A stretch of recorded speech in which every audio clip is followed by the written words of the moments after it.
There's a point where love just isn't enough, and I think I've finally reached it. This is my story. After hanging up the phone, I took a picture of the beautifully prepared dinner and the cake I had baked for our 6th anniversary and sent it to my husband, Ashton Martinez. His reply came back quickly. Is it your birthday? I'm flying out, so I can't make it home tonight. Just celebrate on your own. I chuckled bitterly and tossed the cake into the trash. Whether it was my birthday or our anniversary, it did not matter, because Ashton never remembered those things. However, when it came to Ruby Lowe, he had an entire notebook dedicated to her. He had been keeping notes of her life since high school. I glanced at the pregnancy test results on the table and quietly put them away. I had planned to surprise Ashton with them over dinner tonight, but now it seemed pointless. We had been married for 6 years without any kids. I had gone through 3 rounds of IVF, each one more painful than the last, and they all failed. I had almost given up hope this time when, to my shock, I found out I was pregnant. Yet, before I could even be happy about it, I saw Ruby's post on social media. For all I knew, she might have done her IVF on the same day, using my husband's sperm.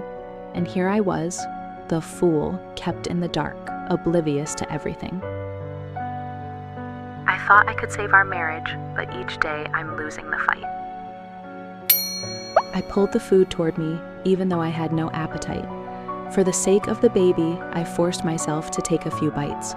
However, the moment the smell of the meaty steak hit me, I doubled over, violently nauseous. The retching would not stop, and with each heave, the pain in my lower abdomen grew sharper. Suddenly, I felt a warm, wet sensation between my legs. Glancing down, I saw small spots of blood seeping through my pants. Panic gripped me. Could that be a sign of a miscarriage? No matter how disappointed I was in Ashton, the baby was something I had fought so hard for. I could not lose it now. I grabbed my phone and tried to head downstairs to drive myself to the hospital, but as soon as I opened the door, the pain in my abdomen became unbearable. My legs gave out and I slid down the wall. I had been feeling unwell all morning and had spent most of the day at the hospital for tests. After that, I rushed back, convinced Ashton would come home to celebrate our anniversary, and spent all my energy preparing dinner and the cake. But he never showed up. I once dreamed of a future with him, but now all I see are the walls closing in. Thinking maybe I could be having low blood sugar, I desperately reached for my phone to call 911, but my vision started to blur. I even felt too weak to press the buttons. Just then, I heard the sound of a door opening. My neighbor stepped out and, seeing my condition, rushed over in shock. What happened? He asked, supporting me. Relief washed over me as I requested him to take me to the hospital. After the tests, the doctor confirmed it. I was showing signs of a miscarriage. He prescribed a bunch of medications and spoke to me in a serious tone. You really need to take care of yourself.